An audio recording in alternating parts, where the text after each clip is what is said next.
Terima kasih. Boleh dibantu apakah suara saya terdengar?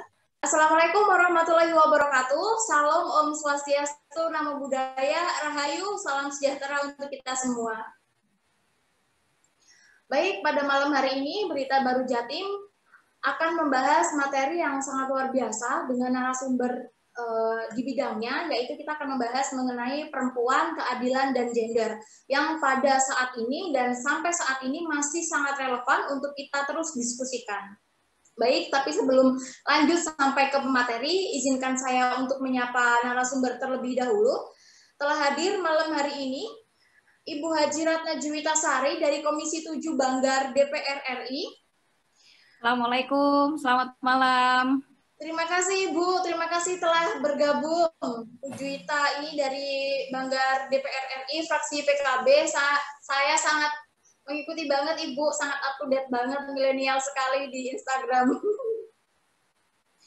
Baik, terima kasih Bu ya, telah bergabung saya selalu. Selanjutnya ada Ibu Tri Yuli Setiawati dari Wakil Bupati Kabupaten Blora, Jawa Tengah. Selamat malam Ibu.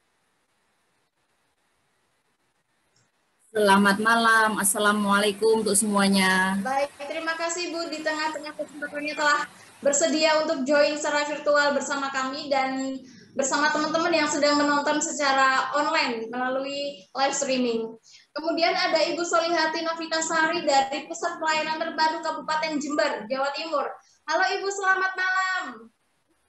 Halo, Assalamualaikum, selamat malam, salam sehat untuk kita semua. Terima kasih, luar biasa.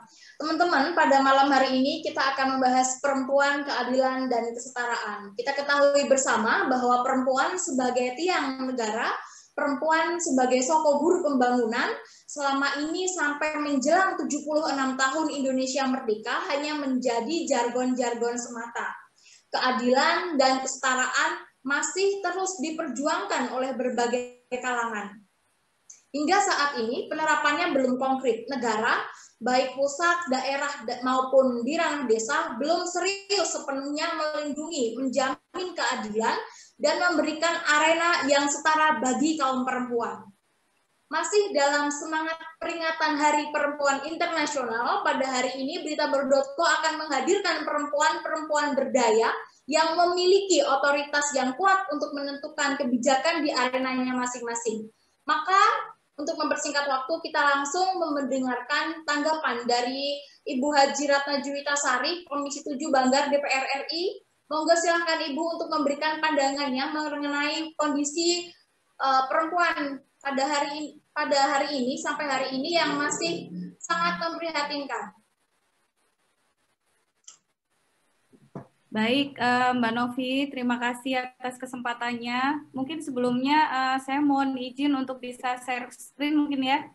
Boleh Bu, silakan Bu. Oke.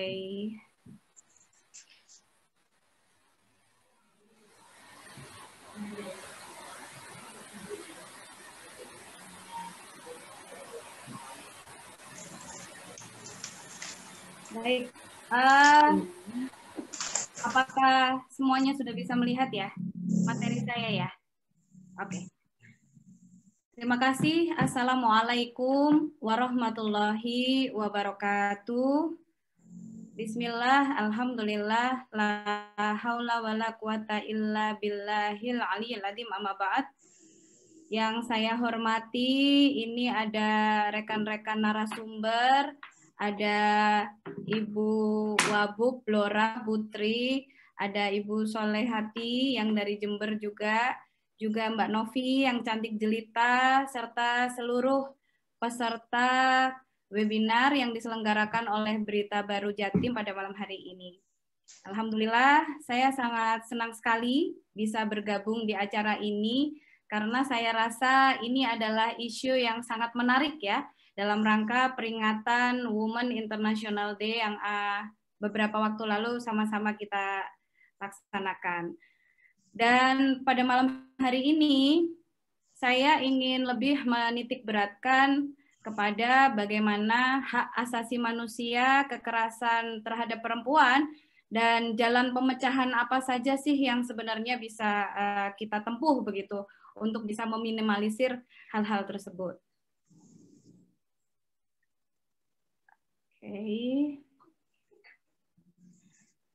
Di sini saya melihat ada beberapa semacam referensi begitu ya tentang yang kita sebut sebagai hak asasi manusia itu sendiri.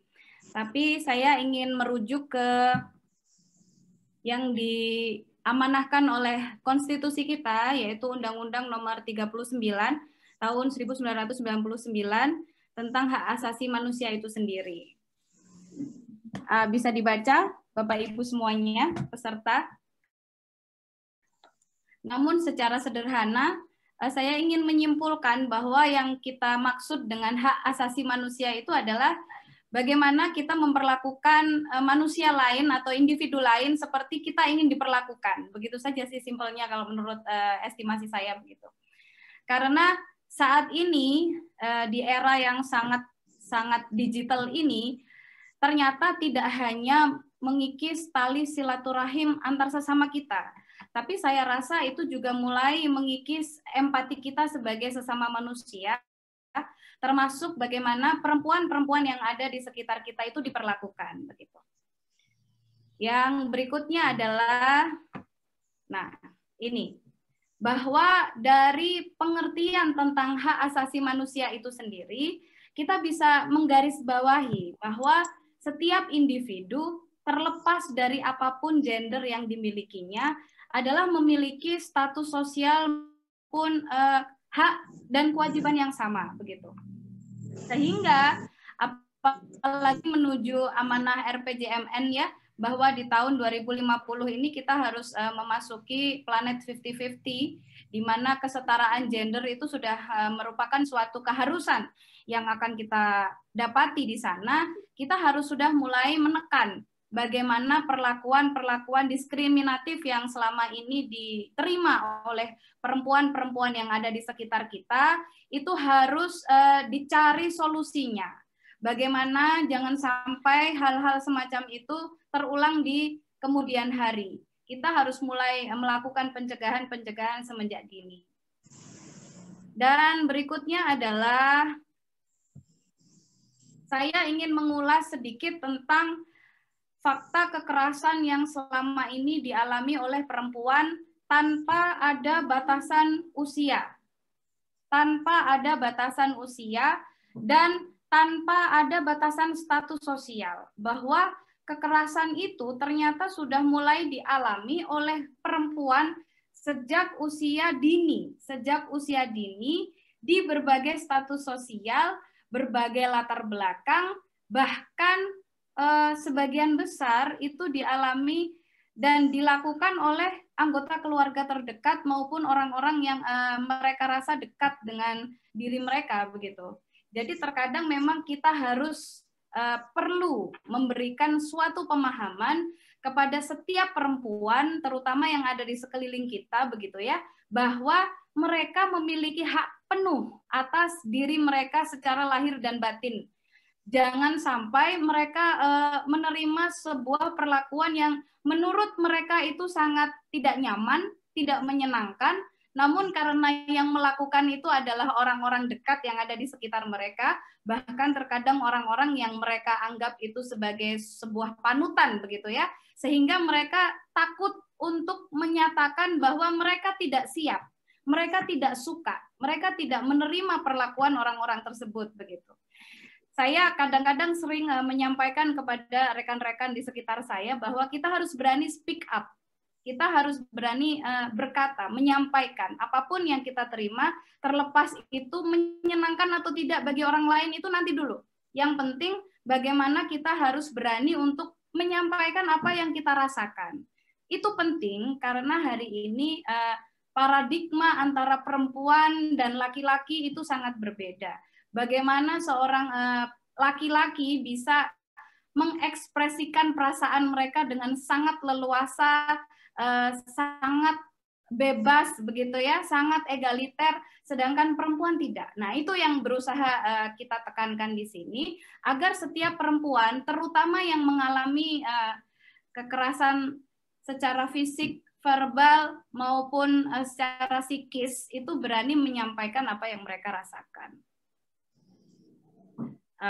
Selanjutnya ini adalah data yang kemarin saya ambil dari Komnas Perempuan, tapi ini di tahun 2020 ya. Kita tahu bahwa di sepanjang tahun 2019 itu ternyata ada 431.471 kekerasan terhadap perempuan di Indonesia. Hal ini sangat memprihatinkan karena di tingkat Asia saja Indonesia itu termasuk negara nomor 5 yang paling tinggi kekerasan terhadap perempuannya begitu. Dan ini ternyata setiap tahunnya bukan semakin menurun, tapi semakin meningkat. Itu sebenarnya hal yang harus kita perhatikan dan sangat memprihatinkan, karena harusnya pada setiap tahun itu dengan segala upgrading pendidikan, segala upgrading pengetahuan, perempuan-perempuan di Indonesia ini sudah selayaknya untuk mereka menerima perlakuan yang lebih baik. Tapi ternyata kekerasan terhadap perempuan ini malah semakin meningkat, dan itu menjadi konsen kita semuanya. Selanjutnya, ini. Saya tadi di depan sudah menyampaikan bahwa ternyata kekerasan yang terjadi terhadap perempuan itu tidak ada batasan usia maupun batasan status sosial. Itu bisa terjadi kepada siapa saja, di lingkungan mana saja. Mulai dari lingkungan yang paling, mohon maaf dalam tanda kutip, lingkungan paling terbelakang begitu ya, lingkungan yang kurang sejahtera, sampai dengan lingkungan yang seharusnya mereka mendapatkan, mohon maaf ini ada sedikit, oke.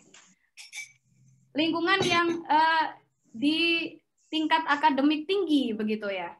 Jadi terkadang beberapa waktu yang lalu malah kita sempat dikejutkan dengan adanya kekerasan juga terjadi kepada anak-anak gitu ya, di lingkungan sekolah internasional yang seharusnya kalau misalnya kita pengen tahu itu adalah lingkungan yang paling steril lah menurut pemahaman kita, tapi ternyata tidak. Ternyata kekerasan terhadap perempuan itu memang benar-benar terjadi dan mengancam kita dimanapun begitu.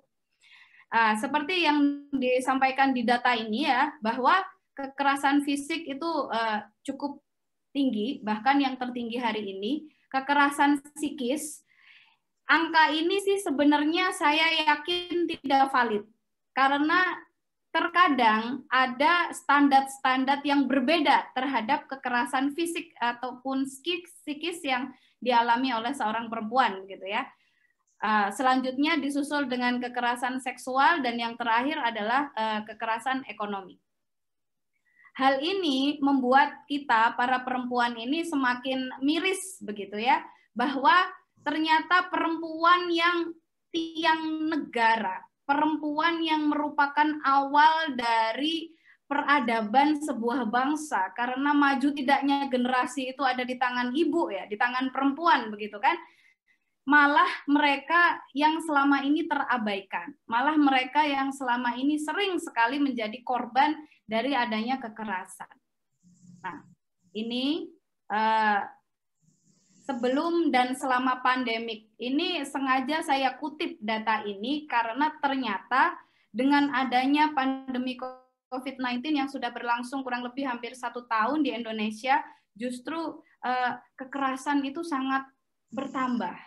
Mungkin karena dipicu dengan tingkat kesulitan-kesulitan secara ekonomi, secara kesehatan, yang akhirnya merembet ke kesulitan secara sosial begitu ya, yang akhirnya juga membuat masyarakat ini semakin tidak nyaman, dan harus ada pelampiasan yang ternyata pelampiasannya lagi-lagi diarahkan ke perempuan.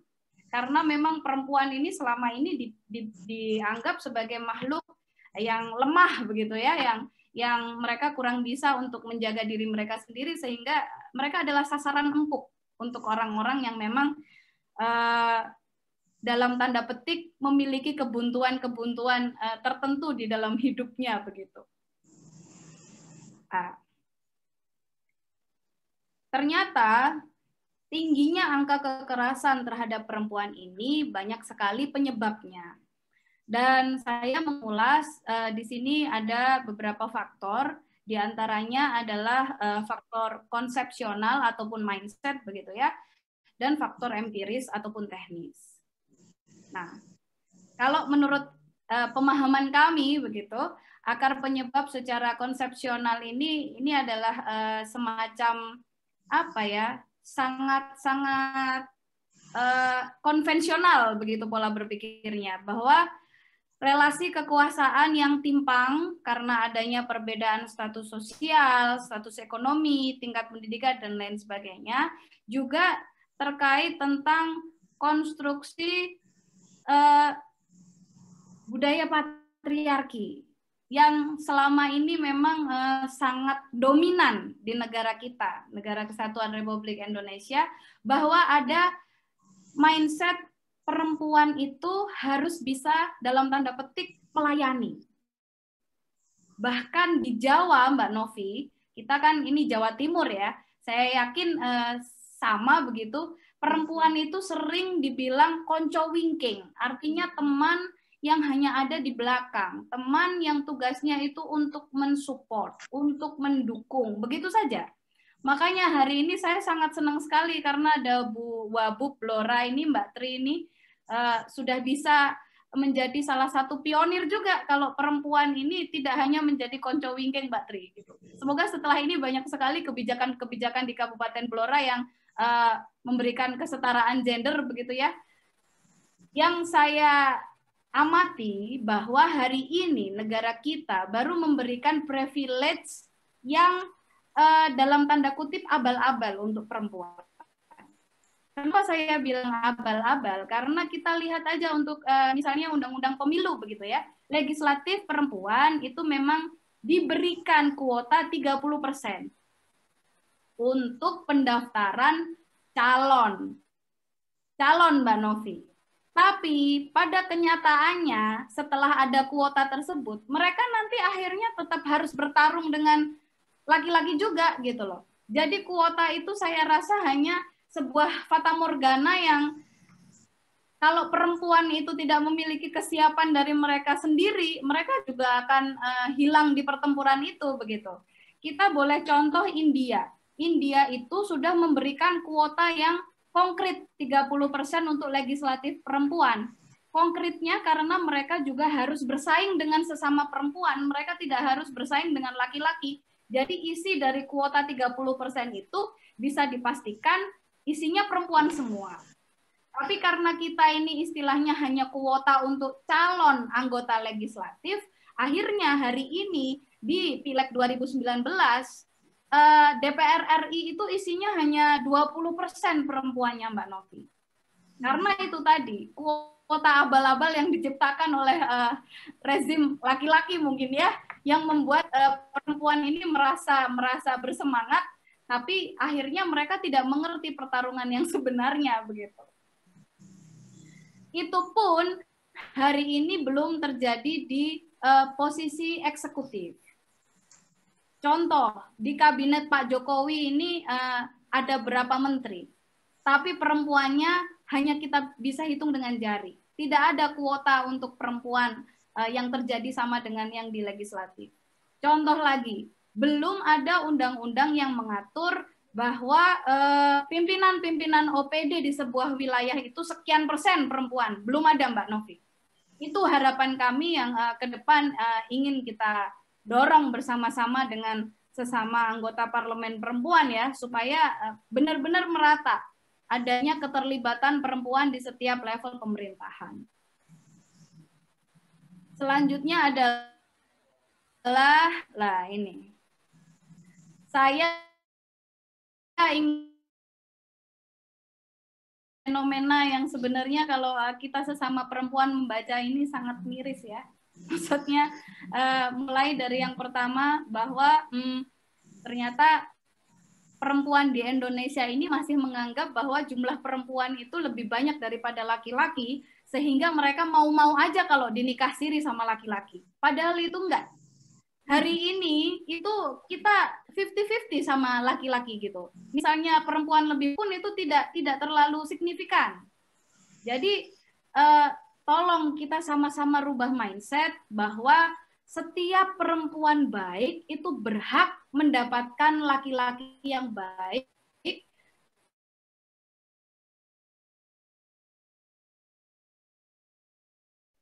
Kita banyak sekali menjumpai fenomena pelakor ya. Saya jujur dalam hati juga sering sekali miris gitu.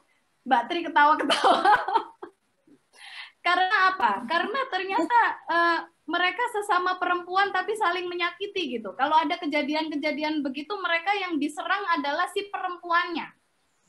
Mereka tetap mau menerima suami atau pasangan mereka dengan senang hati asal si perempuan kedua atau ketiga ini ditinggalkan begitu. Nah, ini adalah mindset yang keliru kalau menurut saya secara pribadi ya, mohon maaf. Adanya hubungan semacam itu, adanya hubungan yang tidak sehat begitu itu karena take and give, saling memberi dan menerima. Jadi artinya si laki-laki ini juga mau begitu. Tapi kenapa kok hanya perempuannya saja yang disalahkan gitu? Coba sekarang kita harus mulai berani untuk memberikan hukuman sosial kepada para laki-laki yang mereka berbuat sangat tidak akhlakul karimah begitu ya Mbak Tri mungkin. Supaya mereka juga akan mikir berulang-ulang sebelum melakukan hal-hal semacam itu. Karena pada kenyataannya setiap pernikahan siri itu kerugian 1000% yang menanggung adalah pihak perempuan. Pihak perempuan. Mereka tidak mendapatkan legalitas dari hukum, mereka tidak mendapatkan pengakuan dari masyarakat, dan mereka tidak bisa memperjuangkan hak-hak dari anak-anak yang akhirnya mereka lahirkan. Selanjutnya adalah faktor pasangan. Ternyata perempuan yang pasangannya memiliki pasangan lain itu memiliki potensi atau resiko pada perempuan yang memiliki pasangan yang baik-baik saja. Maksudnya mereka hubungannya harmonis begitu. Ternyata para perempuan ini, entah itu yang pihak pertama ataupun pihak kedua begitu ya, mereka sama-sama memiliki resiko itu.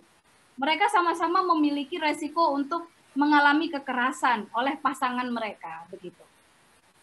Selanjutnya adalah Mbak Novi, mohon maaf, ini di antara peserta ada yang suaranya agak mengganggu begitu ya. Mungkin bisa di-mute dulu oleh host. Oke, bisa dibantu untuk host untuk mute.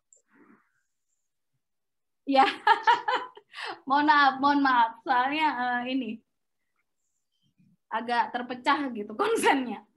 Yang selanjutnya adalah faktor ekonomi. Jadi memang perempuan yang berada dalam titik ekonomi yang kurang sejahtera begitu, rumah tangganya atau keluarganya, mereka cenderung mengalami kekerasan 1,4 kali lebih banyak daripada kelompok orang-orang yang lebih beruntung begitu ya, atau di have. Meskipun itu sebenarnya bukan angka-angka yang jauh juga begitu. Artinya perempuan dari keluarga-keluarga yang menengah ke atas juga memiliki potensi yang sama begitu. Yang terakhir adalah faktor sosial budaya. Kadang-kadang banyak sekali di antara kita, para perempuan ini, yang masih memiliki ketakutan kalau ditinggalkan pasangan apabila dia menyampaikan kekerasan yang dialami itu kepada orang lain. Masih ada begitu.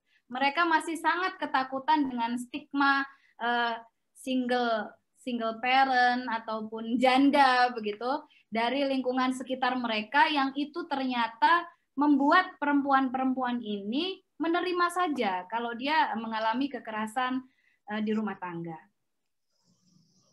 Nah, padahal saat seorang perempuan itu sudah mengalami kekerasannya, ini dampak yang ditimbulkan begitu ya. Banyak sekali ada depresi, sakit fisik itu pasti, tekanan, stres, dan ada rasa tidak berdaya, serta mengurangi kepercayaan diri mereka, dan itu sebenarnya sangat menghancurkan kepribadian seorang perempuan, dan ini tidak bisa disembuhkan apabila perempuan itu tidak mau berkonsultasi ataupun menyampaikan apa yang selama ini mereka rasakan, begitu kan?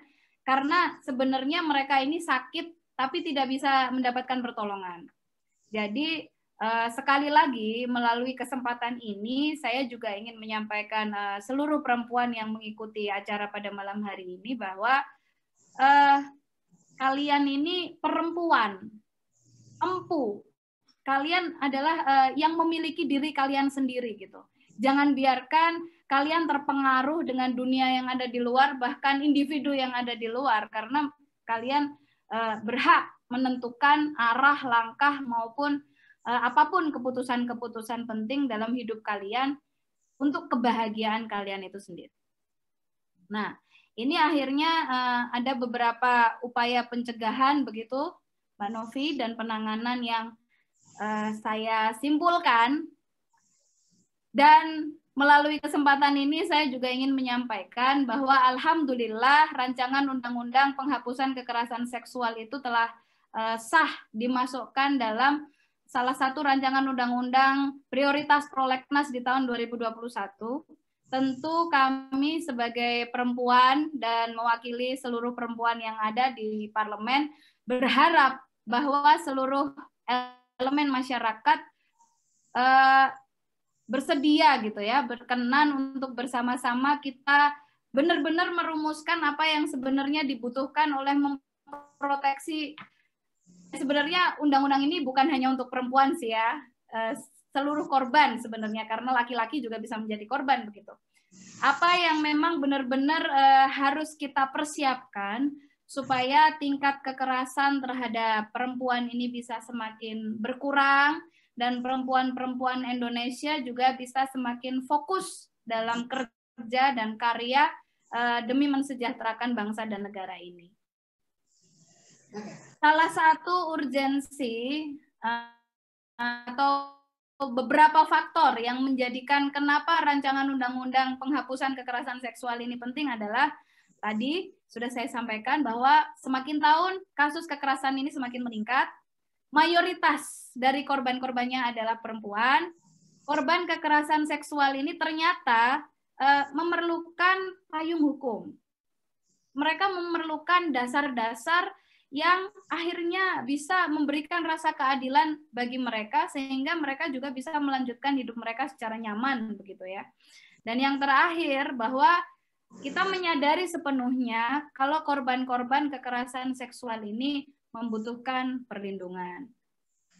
Nah, ini adalah istilahnya reasoning dari kami secara pribadi kenapa rancangan undang-undang penghapusan kekerasan seksual ini begitu penting untuk segera disahkan dan direalisasikan, karena ini juga nantinya akan menjadi dasar bagaimana daerah-daerah itu mengambil kebijakan yang memiliki perspektif gender.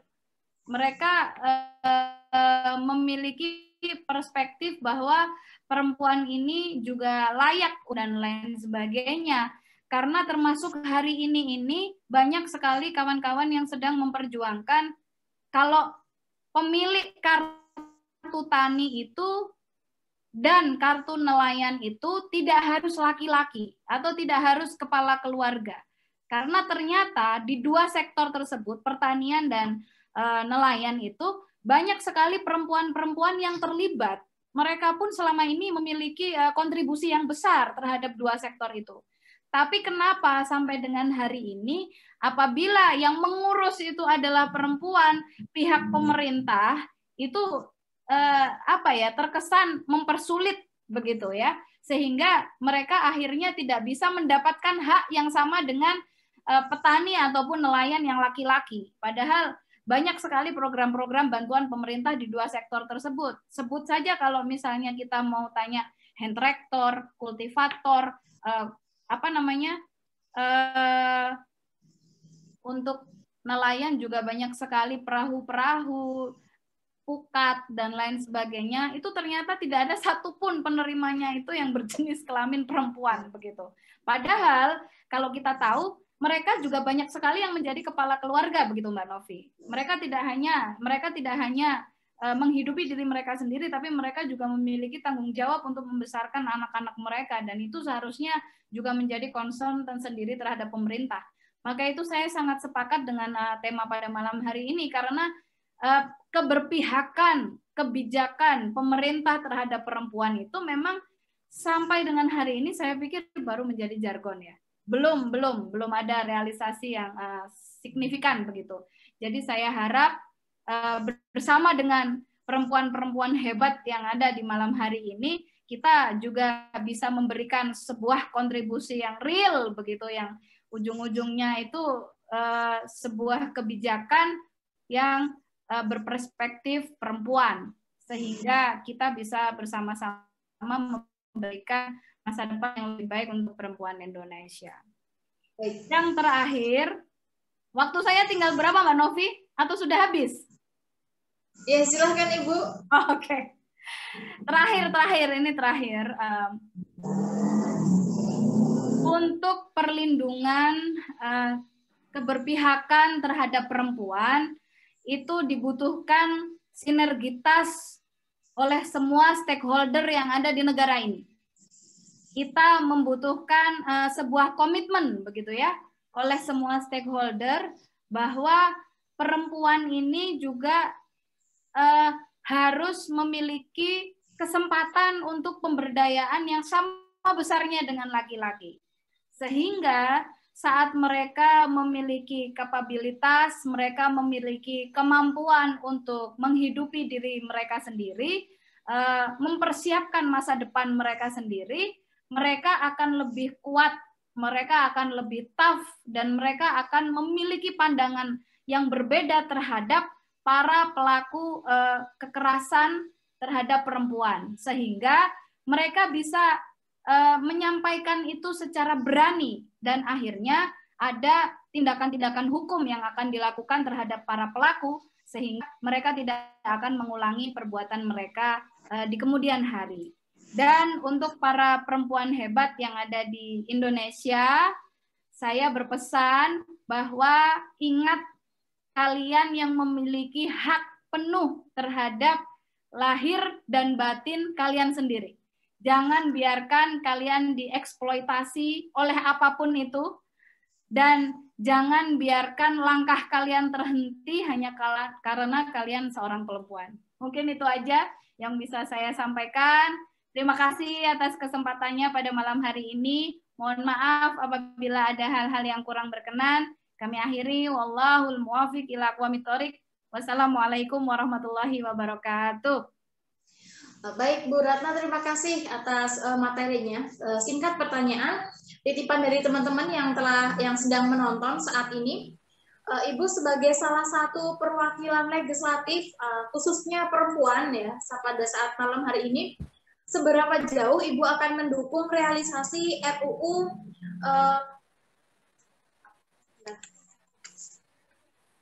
penghapusan kekerasan yang tak kunjung disahkan hingga hari ini? Seberapa jauh Ibu akan mengawal realisasi RUU PKS tersebut, atau apakah Ibu ada regulasi lain yang ditawarkan sebagai solusi dari keadaan perempuan yang semakin memprihatinkan? Jadi begini Mbak, alhamdulillah itu kemarin memang rancangan undang-undang penghapusan kekerasan seksual itu sempat mental dari prioritas prolegnas di tahun 2020. Namun di tahun 2021 ini insya Allah kita akan benar-benar fokus untuk mengawal supaya bisa segera disahkan, karena fraksi Partai Kebangkitan Bangsa instruksi tegas dari ketum kami, Gus Ami, bahwa rancangan undang-undang penghapusan kekerasan seksual itu harus disahkan pada masa sidang tahun ini begitu. Jadi mohon doanya, kita terus fokus di situ, dan semoga itu bisa segera direalisasikan begitu bersama dengan kerjasama fraksi-fraksi yang lain. Baik, menarik sekali. Nanti kita akan mendengarkan tanggapan dari Ibu Tri Yuli Setiawati. Beliau akan menanggapi bagaimana keadaan di Blora, Bu. Malam hari ini teman-teman yang ada yang sedang menonton secara live streaming juga bisa menitipkan pertanyaan-pertanyaan. Teman-teman bisa komen aja, nanti pertanyaan terpilih akan disampaikan oleh admin begitu. Dan teman-teman berkesempatan langsung untuk bertanya, berdialog kepada Ibu Ratna Juwitasari melalui YouTube live streaming gitu.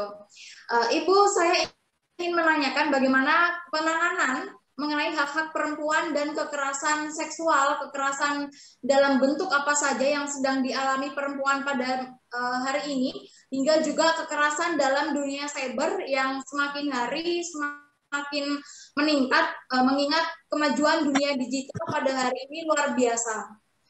Bagaimana tanggapan Ibu Tri Yulis Setiawati mengenai hal tersebut, Ibu?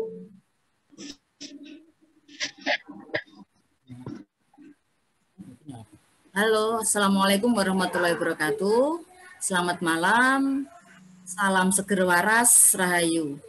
Bapak Ibu sekalian yang saya hormati, Mbak Ita, yang alhamdulillah tadi siang saya dapat informasi kalau panjenengan itu sudah dekat dengan saya, tapi baru ketemu. Kemudian Mbak Novita, selamat malam, juga Bu Soleh, selamat malam. Perkenalkan, saya biasa dipanggil Mbak Eti aja. Jadi insya Allah orang Blora itu lebih akrab kalau saya dipanggil Mbak Eti. Dan pada kesempatan malam ini saya hadir bersama rombongan. Jadi dinas sosial saya ada bersama Mbak Endah, juga bersama P3A saya Mbak Puji, yang insya Allah nanti juga akan mendengarkan hasil dari diskusi kita pada malam hari ini. Bapak Ibu sekalian, Mbak, perlu saya sampaikan, tadi pertanyaan bahwa ada kekerasan digital ya. Memang ini perlu saya sampaikan, di 2 minggu setelah saya dilantik menjadi wakil bupati, banyak sekali harapan masyarakat terutama di masa pandemi ini yang harus kami lakukan. Karena ekspektasi masyarakat kita sangat tinggi, 60%. Jadi mereka menginginkan ada perubahan, termasuk di kaum kita, kaum perempuan, bagaimana di era yang milenial ini, untuk era informasi ini yang sangat luas sekali bisa diupload bahkan oleh anak-anak kita yang mohon maaf penggunaan media sosial juga luar biasa karena memang kebutuhan sekolah daring sehingga kita tidak bisa memproteksi mereka untuk memberikan batasan ya apa boleh buat, tetapi kita dari para perempuan ini juga harus memberikan batasan yang jelas. Saya sebagai wakil bupati yang hari ini juga melaksanakan hal yang sama, kami telah melakukan beberapa hal bahwa kita harus benar-benar memprotek di kaum kita, juga di anak-anak kita, bagaimana kita membatasi bahwa kita harus memberikan pengertian sesuai yang sudah kami sampaikan dalam visi dan misi kami, Mbak Novita. Untuk pertanyaan yang kedua, Mbak Novita, jelas nggih? Halo? Halo? Halo? Jelas Ibu, jelas. Kita bisa mendengarkan dengan jelas. Iya. Dan perlu mungkin saya paparkan sedikit ya, bahwa di Kabupaten Blora dalam 2 minggu ini kami sudah dalam proses kita musrenbang. Nah, dalam musrenbang ini kami salah satu program 99 hari ini kami melakukan musrenbang keren. Jadi kelompok rentan, kami tidak mau menyebut kelompok rentan karena dalam kelompok rentan itu pasti orang akan berpikir ini kelompok sing piye yo.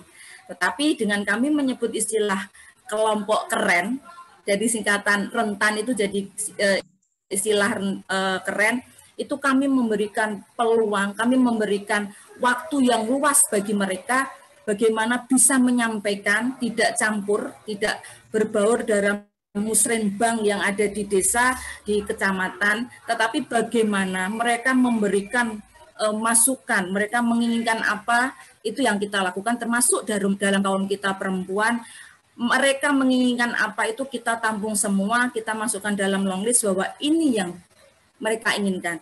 Jadi kami dari pemerintah Kabupaten Blora benar-benar ingin hadir bahwa kami benar-benar memperhatikan kaum saya, terutama saya karena saya mewakili 439 penduduk di Kabupaten Blora ini, bahwa ini loh saya, karena baru kali ini di Kabupaten Blora, Mbak Novita, wakil bupatinya perempuan, dan baru sejarah kali ini juga alhamdulillah kaum perempuan di Blora bisa mewarnai untuk pemerintahan. Mungkin itu Mbak Novita yang bisa saya sampaikan.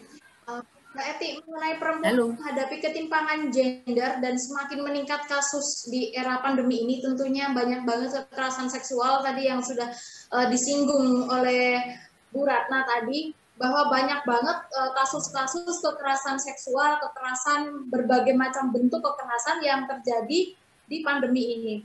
Menurut Ibu, bagaimana jalan keluar dari situasi sulit ini dan bagaimana cara menekan kasus kekerasan terhadap perempuan, Bu? Terima kasih. Alhamdulillah Mbak Novita, untuk cakupan perempuan dan anak korban kekerasan yang mendapatkan penanganan untuk pengaduan di kami ini sudah di tahun 2020 ini sudah mencapai 100%. Jadi alhamdulillah kami selalu hadir di saat memang masyarakat kami membutuhkan untuk dukungan, termasuk dari dinas saya yang aktif mendampingi. Jadi sudah 100% kasus penanganan pengaduan kasus ini terselesaikan. Jadi insya Allah di Kabupaten Blora ini untuk kasus-kasus yang menimpa kaum kami itu bisa teratasi. Dan kebetulan juga kepala dinas kami perempuan, jadi bagaimana selalu kita itu online aduan. Jadi kalau ada pengaduan, insya Allah kita langsung bertindak cepat dan kami hadir karena kami punya misi sesarengan bangun, Mbak. Jadi sesarengan bangun Blora ini kami harus hadir dalam berbagai apa yang dibutuhkan oleh masyarakat kami. Baik. Halo.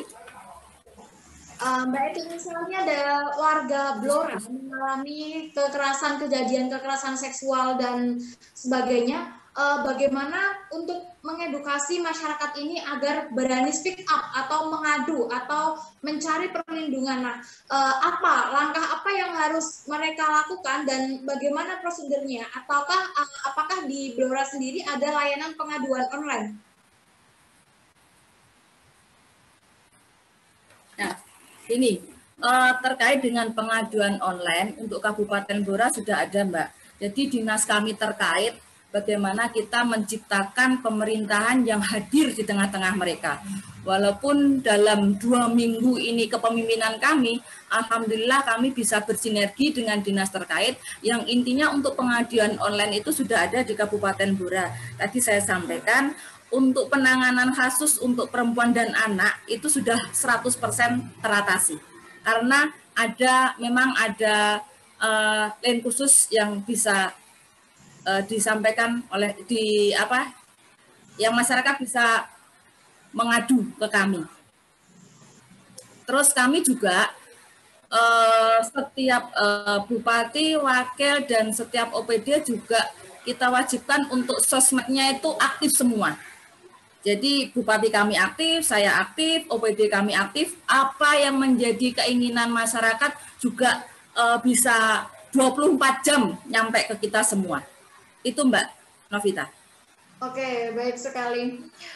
Terima kasih Mbak Eti. Nanti kita akan kembali lagi teman-teman yang menonton, khususnya warga Blora yang mengalami kekerasan seksual dan ingin menyampaikan unek-uneknya, monggo, karena pemerintahan Blora sangat terbuka sekali. Tadi konfirmasi dari Mbak Eti membuka media sosialnya untuk berkomunikasi. Jadi untuk warga Blora silahkan untuk menghubungi pemerintahan di Blora dan juga dinas-dinas terkait ya Bu ya.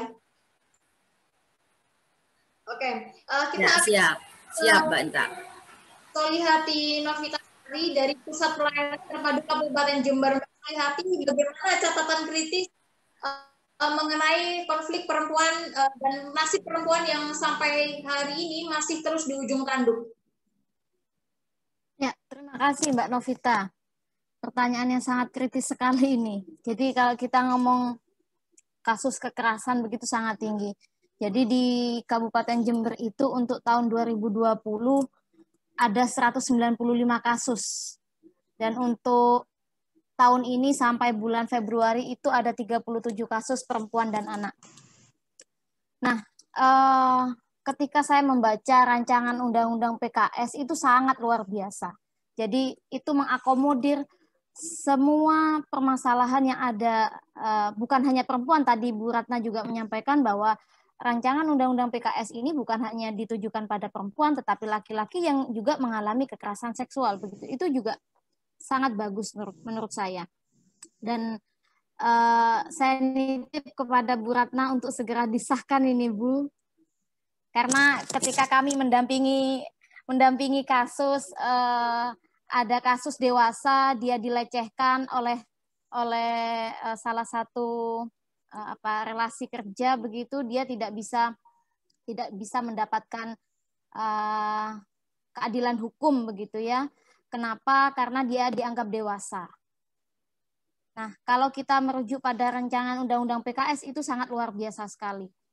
Dan bagaimana di dalam rancangan undang-undang PKS itu juga disebutkan bahwa bagaimana dinas yang mempunyai tugas di situ tidak hanya dinas perlindungan anak saja atau dinas sosial saja, tetapi ada dinas pendidikan. Bagaimana dinas pendidikan memasukkan kurikulum tentang pendidikan seks. Bahkan di dalam rancangan undang-undang PKS itu dijelaskan bahwa pengenalan pendidikan seks itu mulai usia sejak dini sampai pada perguruan tinggi, begitu. Jadi ketika saya ditanya bagaimana perlindungan begitu ya bagi perempuan yang mengalami kekerasan, betulnya ketika kita ngomong kekerasan menjadi korban memang karena mayoritas, tetapi tidak menutup kemungkinan kami juga menerima pengaduan laki-laki yang mengalami kekerasan seksual, begitu ya. Perlu dibangun yang namanya perlindungan berbasis sistem. Sebetulnya perlindungan berbasis sistem ini sudah dikenalkan oleh teman-teman Ubaya, begitu. Bagaimana kita waktu itu kita diskusi tentang bagaimana memberikan perlindungan terhadap anak. Tetapi perlindungan berbasis sistem ini juga sebaiknya juga berlaku pada perempuan. Bagaimana perempuan ketika mengalami kekerasan dalam rumah tangga, kenapa dia tidak mau melapor misalkan. Tadi Mbak Ratna sudah menyampaikan banyak hal di situ. Baik dia ketergantungan secara ekonomi, dia tidak berani untuk mengambil keputusan karena secara ekonomi dia tergantung pada laki-laki, begitu. Dan yang paling sering saya dengar itu adalah agama, begitu ya. Jadi agama itu dijadikan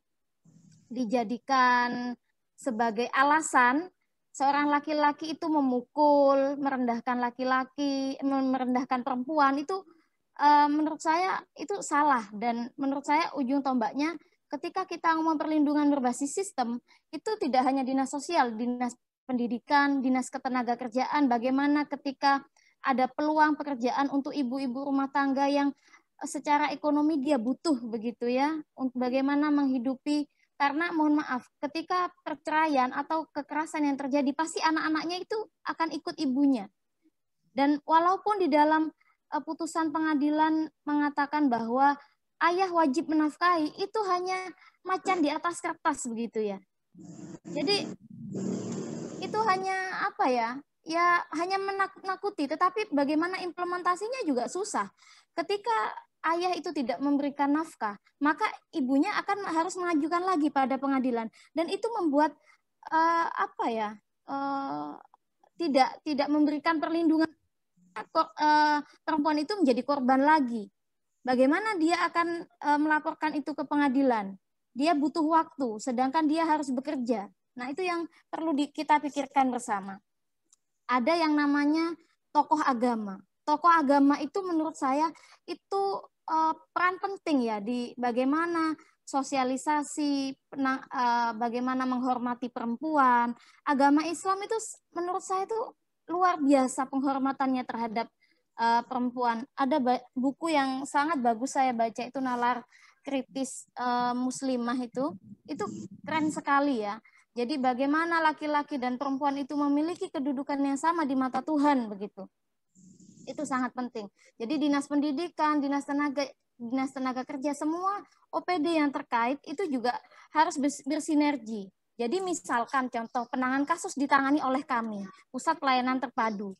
Nah, setelah penanganan selesai, itu ada yang namanya pemulihan. Pemulihan siapa yang akan melakukan? Nah, ini yang sebetulnya saya tadi belum baca secara ini ya, secara di rancangan undang-undang PKS ketika ngomong pemulihan, anggaran biayanya ini di mana, begitu ya. Itu ketika kita ngomong pemulihan, bisa secara psikologi. Nah, ketika kita ngomong secara psikologi, mereka butuh psikolog dan mereka butuh biaya. Nah, itu yang harus kita pikirkan bersama gitu. Mungkin itu Mbak Novita, sekilas dari saya. Mungkin nanti kita bisa sambung lagi. Ada pertanyaan lagi mungkin Mbak Novita? Oh, baik. Sejauh ini bagaimana kendala-kendala yang dihadapi dalam menangani kasus-kasus kekerasan seksual? Dan kan banget mengalami kasus kekerasan seksual, tetapi karena berbagai pertimbangan ya, banyak hal sekali yang dipertimbangkan kalau seorang perempuan tentunya takut jadi janda tadi yang sudah dijelasin ke Mbak Ita itu sangat banyak sekali terjadi. Terus juga aib rumah tangga kan tentunya seperti itu. Intinya mau mengadu, mau mencari perlindungan itu banyak sekali yang dipertimbangkan.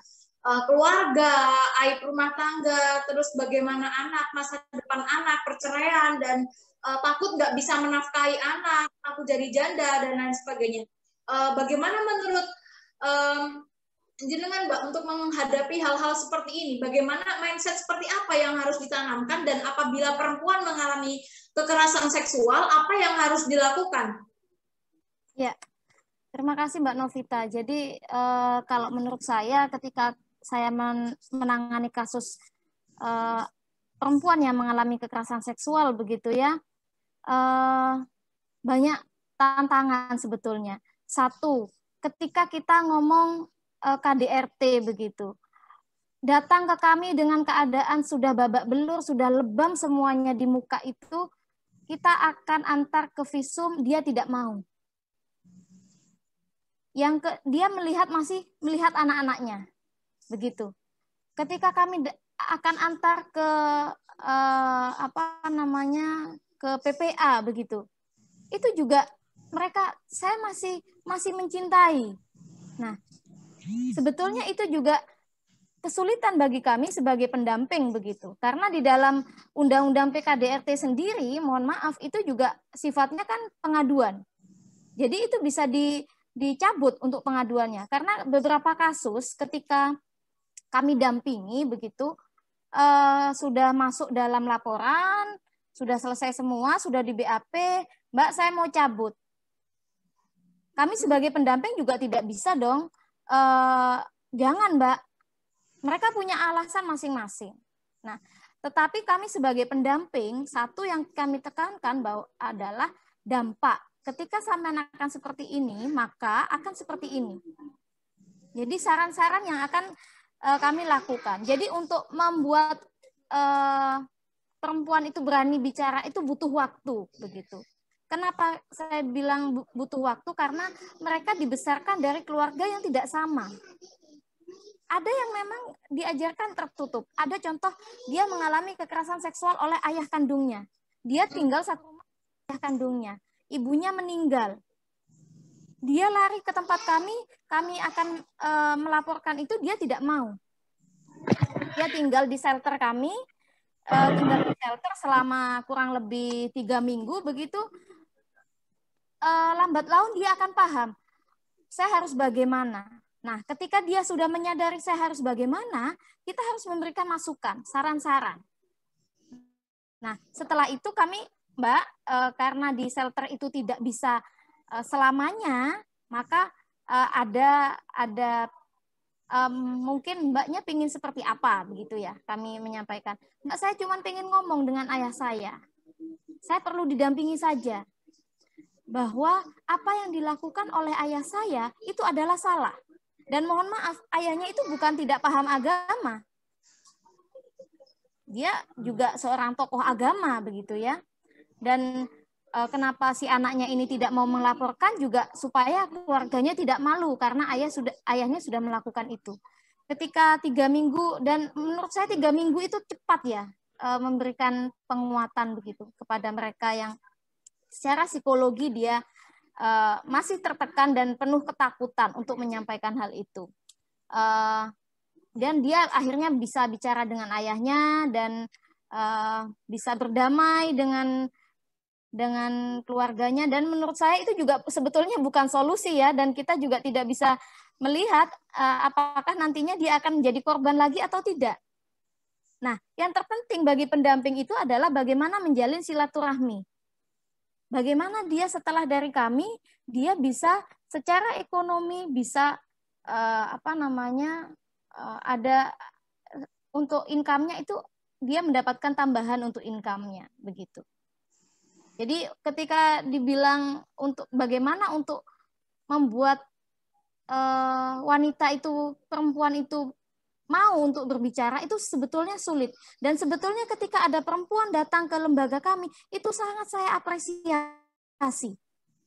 Kami memberikan rasa nyaman dulu gitu. Ketika dia sudah mendapatkan rasa nyaman, dia akan cerita semuanya. Saya yakin itu. Dan ketika kami paksa, itu juga dia tidak akan bisa bercerita dan hanya air mata yang dikeluarkan begitu. Itu mungkin Mbak Novita. Oke. Baik, terima kasih Mbak. Nanti kita akan sambung kembali. Kita ke Mbak Ita dulu. Mbak Ita, bagaimana tanggapan harapannya ke depan bagi seluruh perempuan Indonesia? Bagaimana mereka itu harus memperjuangkan dirinya sendiri? Bagaimana perempuan bisa speak up? Bagaimana perempuan bisa mengambil posisi?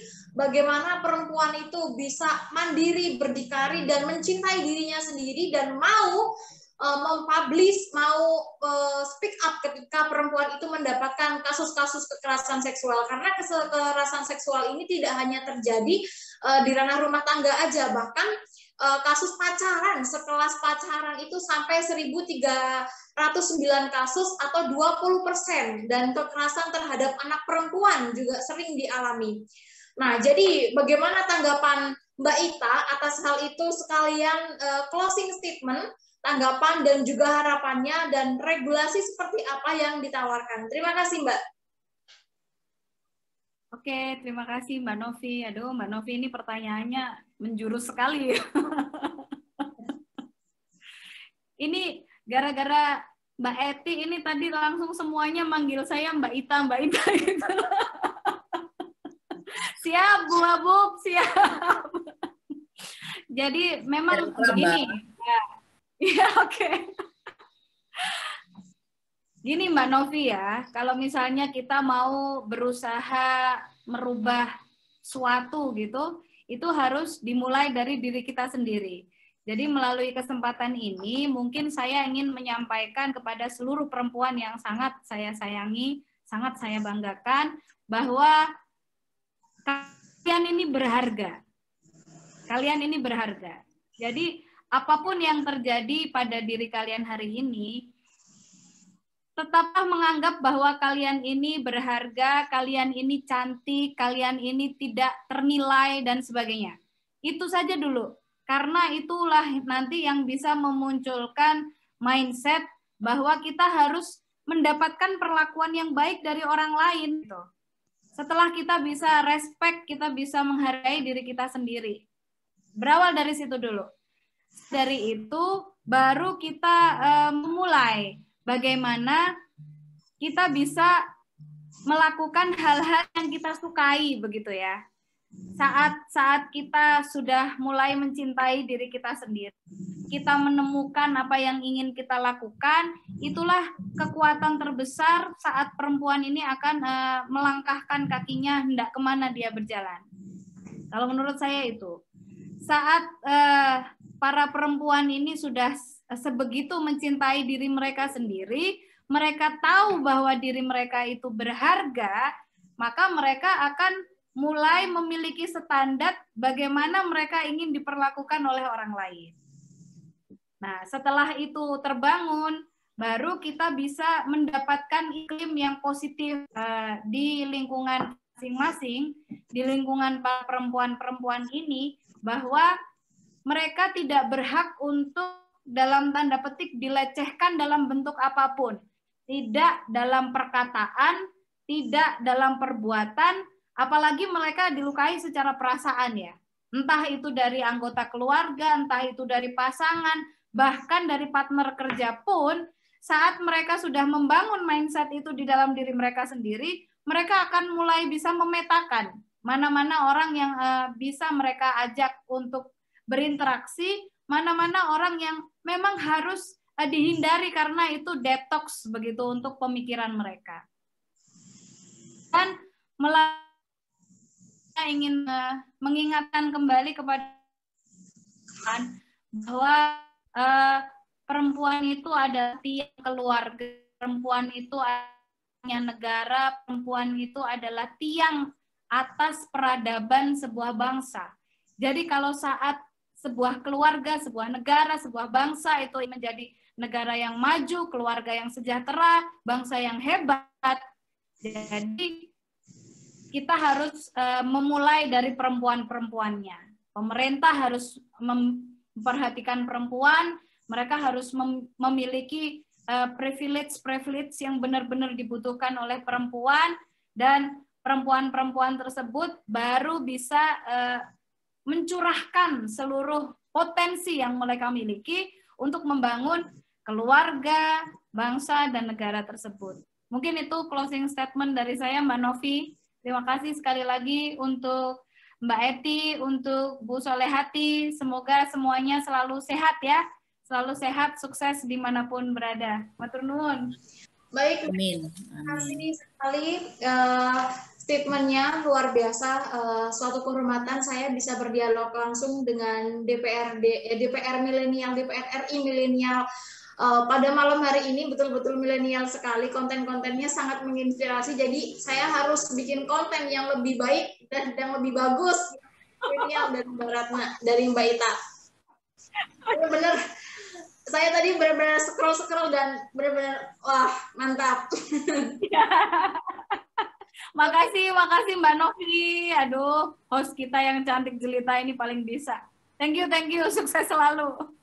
Bagaimana itu Mbak Eti menanggapi beberapa pertanyaan tadi, diskusi kita, dialog kita pada malam hari ini, dan apa harapannya terhadap perempuan-perempuan Indonesia, khususnya untuk perempuan-perempuan warga Blora sendiri agar berani mengambil keputusan, juga menghargai diri sendiri, berani speak up, dan mau mengadu, mau mencari perlindungan apabila mengalami kekerasan seksual dan juga ketidakadilan.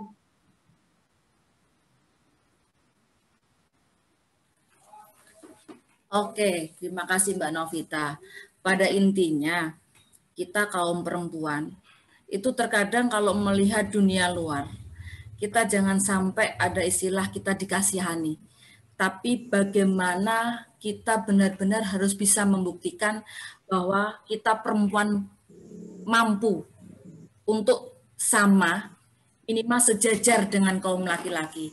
Terkait warga kami yang di Blora, bahwa tadi saya sampaikan, jangan ada rasa takut untuk menyampaikan ke kami bahwa kami di Blora itu punya pusat penanganan terpadu, di mana bersinergi antara dinas sosial, kemudian Kemenak, kemudian dari pengadilan agama, dinas kesehatan, dinas pendidikan, kemudian Komnas Perempuan dan Anak yang ikut serta mendampingi beliau-beliau. Sekali lagi, kami juga dari pemerintah Kabupaten Blora, kami akan memberikan ruang. Saya sebagai wakil dari mereka, bagaimana saya bisa memberikan jaminan ke mereka bahwa kesempatan itu bisa kita raih kalau kita benar-benar bisa membuktikan diri kita mampu. Jadi jangan sampai ada istilah kita dari kaum rentan ini kita dikasihani. Tetapi bagaimana kita bisa membuktikan bahwa kita mampu dan kita bisa. Mungkin itu Mbak Novita. Di samping juga kami dari pemerintah kabupaten ini juga melakukan kegiatan bagaimana kita melakukan perencanaan dan penganggaran yang responsif gender, itu juga akan kita lakukan. Kemarin kita juga melakukan pelatihan, terus bagaimana kita juga memberdayakan perempuan di segala bidang, kemudian juga bagaimana kita meningkatkan peran perempuan di bidang ekonomi dan politik, tadi yang disampaikan oleh Mbak Ita, wong wedok jok weni dengan jangan takut dengan kuota yang 30%. Tapi bagaimana kuota 30% itu terkadang di dunia politik itu kita masih untuk mencari perempuan yang berani itu masih langka, Mbak Novita. Jadi sekali lagi kita perempuan itu kita harus menjadi perempuan yang hebat. Kita harus menjadi perempuan yang bisa mewarnai dan bisa mengangkat derajat kaum perempuan kita. Dan satu lagi, insya Allah dalam pemerintahan kami nanti bagaimana kami menambahkan kesempatan kepada perempuan untuk menduduki jabatan yang memang harus kita berikan sesuai dengan kemampuan dari Kartini kami yang ada di Kabupaten Blora. Mungkin itu Mbak Ita yang bisa saya sampaikan. Terima kasih. Baik Mbak Eti, terima kasih. Semoga program-program atau kebijakan pemerintahan Kabupaten pemerintahan Blora nanti ke depannya semakin membaik dan warga terus melakukan nggak takut sama pemerintahan. Amin. Pokoknya berani ngadu gitu. Semoga nanti ke depannya semakin membaik pemerintahannya. Terima kasih telah menyempatkan waktunya untuk hadir di tengah-tengah dialog pada malam hari ini yang tentu tadi sangat padat sekali dan tadi habis dari perjalanan. Ibu terima kasih sekali. Baik, semoga nanti lain dialog kembali dan untuk saat ini saya lanjut dulu. Baik. Tanggapannya kepada Mbak Solehati, Mbak terima kasih Mbak masih stay tune sampai saat ini. Bagaimana tanggapan dan harapannya Mbak sendiri terhadap kekerasan seksual dan kasus-kasus ketidaksetaraan gender dan juga banyak sekali, kompleks sekali permasalahan-permasalahan yang sedang dihadapi perempuan hingga hari ini. Bagaimana harapannya Mbak? Kalau harapan saya lebih pada penanganan kasusnya ya. Jadi bagaimana dalam hukum itu sudah ada asas equality before the law gitu. Bagaimana persamaan kita di depan hukum begitu. Jadi ketika kita ngomong persamaan di depan hukum, saya harap ketika ada perempuan yang mengalami kekerasan, itu yang terpenting dilayani dulu, bukan ditanya administrasinya dulu, begitu ya.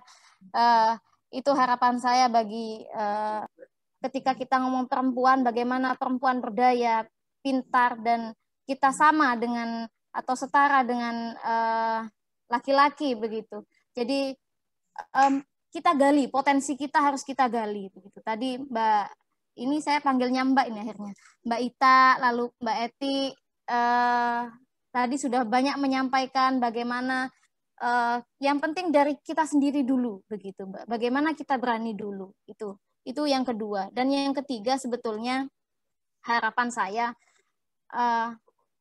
ujung tombaknya di sini. Bagaimana agama itu mengimplementasikan ajaran-ajaran yang sebenarnya di dalam Al-Quran.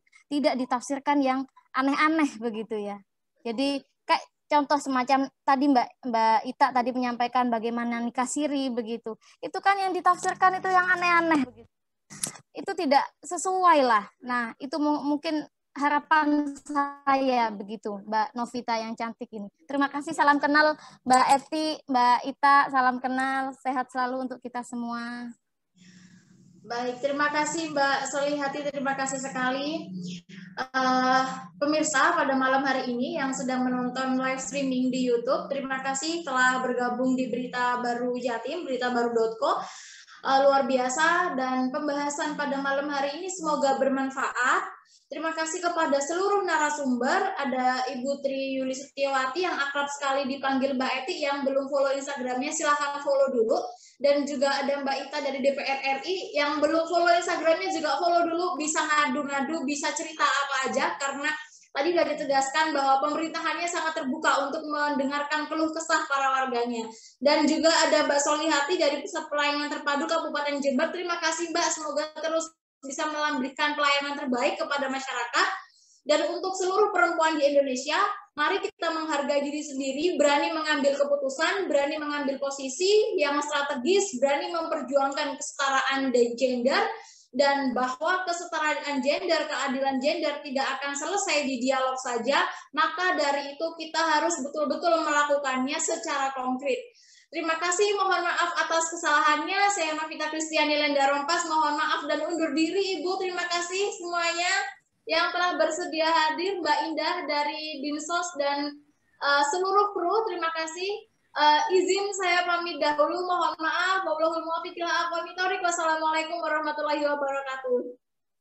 Waalaikumsalam. Waalaikumsalam warahmatullahi wabarakatuh. Selalu terima kasih Bu Soleh.